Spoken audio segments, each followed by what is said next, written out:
در بیان مذمت دنیا باچ ماند این جہاں گویم جواب آنکھ بیند آدمی چیزے بخواب چون شوی بیدار از خواب اے عزیز حاصل نبود ز خوابت ہیچ چیز ہم چنی چو زندہ افتاد و مرد ہیچ چیز از جہاں با خود نبرد ہر کے رابو دست کردار نکو در رہے عقبا بود ہمراہ او این جہاں را چون زنے تا خوب روی خیش را آرایت اندر چشم شوی مرد را می پرورت اندر کنار مکر و شیوا می نمایت بے شمار چون بیابد خفتش و را ناگہاں بے گما ساز و ہلاکش آزم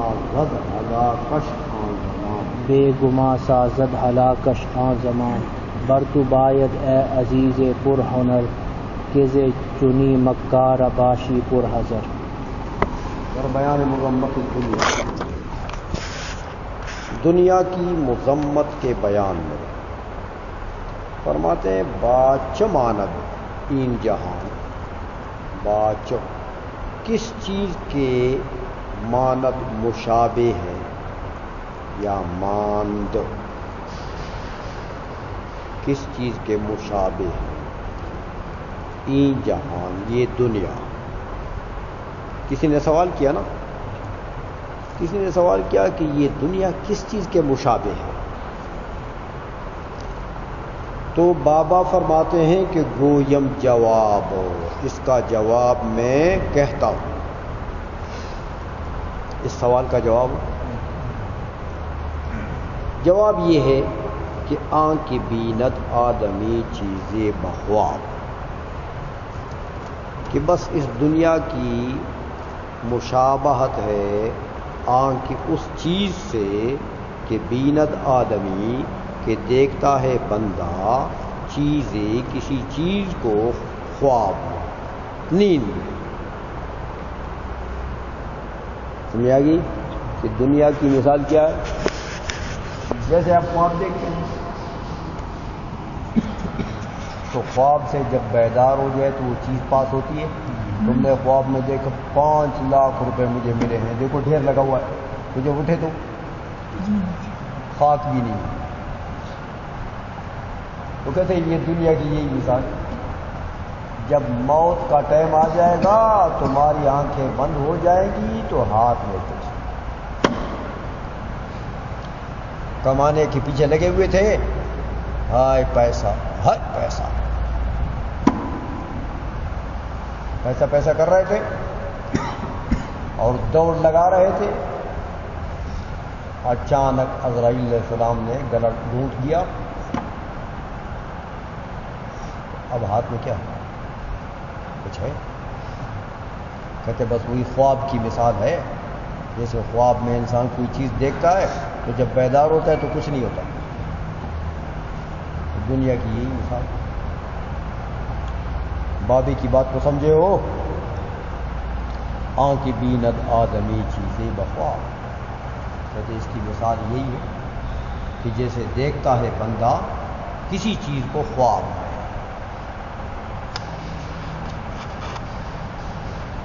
چون شوی بیدار از خواب عزیز حاصلی نبوت سے خوابت ہے چیز جب ہو جائے تو بیدار خواب سے نیند سے اے عزیز اے پیارے تم نے خواب میں دیکھا نا 5 لاکھ روپے جمع کر لیے میں نے اور ڈھیر لگا ہوا یار پیسوں کا نوٹوں کا ڈھیر لگا ہوا تو چون شوی بیدار از خواب عزیز جب ہو جائے تو بیدار خواب سے نیند سے اے پیارے تو حاصل نبوت سے خوابت ہے چیز تو حاصل نہیں ہوتی ہے تیرے خواب سے تیرے نیند سے ہے چیز کوئی چیز بھی ہاں دیکھا خواب میں تو ڈھیر لگا ہوا ہے نوٹوں کا بیدار میں تو یہی جہان دنیا ہے ہاں ہم چنی چوں زندہ افتاد و مرد آج سمجھیں،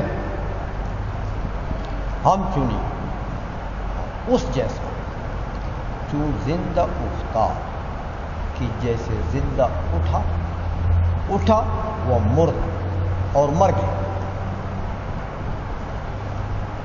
سمجھئے، زندہ اٹھا اور پھر گر کے مر گیا.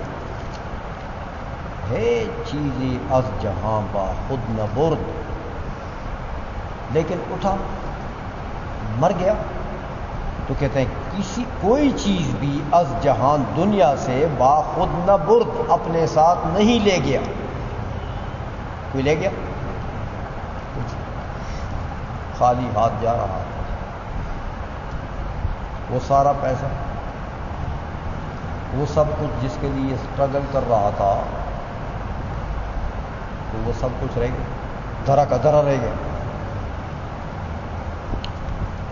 ہر کرا بو دست کرداری نکو، البتہ کہتے ہیں ایک چیز کام آئے گی، وہ یہ کہ ہر کے اس بندے کو بو دست ہوتا ہے کرداری نکو، نیک کردار یعنی نیک اعمال.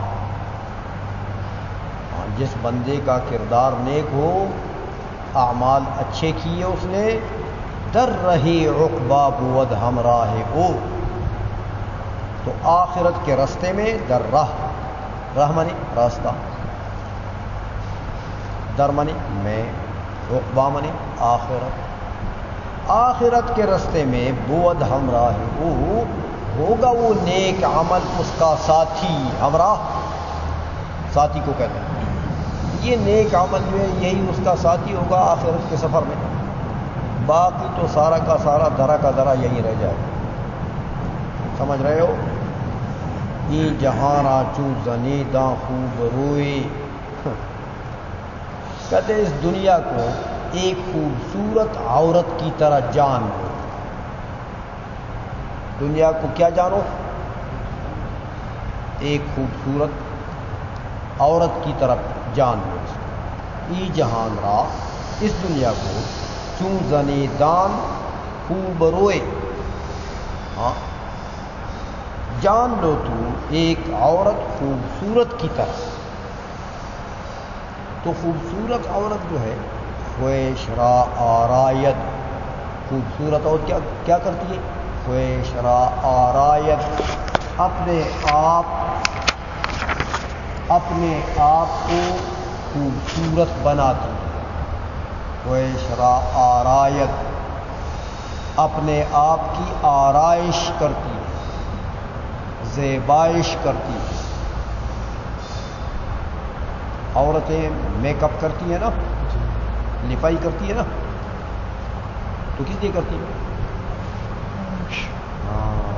اپنے آپ کو خوبصورت دکھانے کے لیے. کہتے دنیا کا بھی یہی حال ہے. ایک خوبصورت عورت ہے، خویش را آرائے، یہ اپنے آپ کو خوبصورت تو بناتی ہے، اندر چشم شوئے، شوہر کی آنکھوں میں. عورت کیا کرتی ہے؟ اپنے آپ کو خوبصورت دکھاتی ہے، اندر چشم شوئی مانے شوہر کی آنکھوں میں اپنے آپ کو خوبصورت دکھاتی ہے کہ بھئی اس کو میں خوبصورت نظر آؤں. یہ کام ہے عورت کا. تو دنیا کا بھی یہی، دنیا کی بھی یہی مثال. یہ بڑی خوبصورت نظر آتی ہے انسان کو.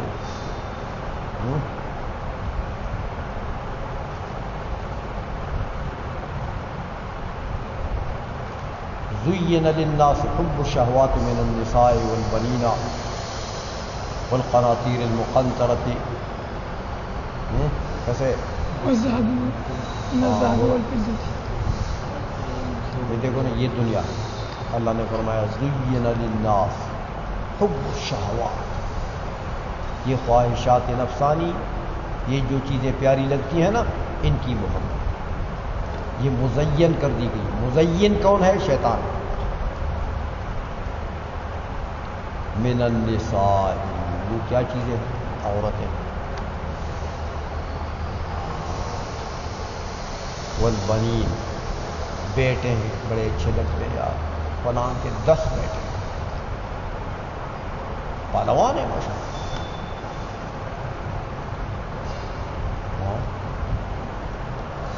والقناطیر المقنطرۃ من الذهب والفضة، اور سونا چاندی کے جو ڈھیر لگے ہوتے ہیں اس کو بڑے پیارے لگتے ہیں۔ یہ ہے نا دنیا کی زینت، یہ دنیا اپنے آپ کو مزین کر کے دکھاتی ہے، جیسے عورت اپنے آپ کو مزین کر کے شوہر کے سامنے پیش کرتی ہے، تو مرد رامی پرورد اندر کنار، یہ خوبصورت عورت جو اپنے آپ کو خوبصورت بناتی ہے، مرد رامی پرورد، مرد کی پرورش کرتی ہے اندر کنار اپنے گود میں۔ ہاں، یہ عورت چاہتی ہے کہ یہ مرد بس میرے گود میں پڑا رہے، یہ باہر جائے ہی، یہ میرا ہی چیلا بنے، سمجھ آئیے، میرا تابع بنے، میرے گود میں پڑا رہے، بس یہ کدھر باہر ہو جائے، میرا تابع فرمان ہو۔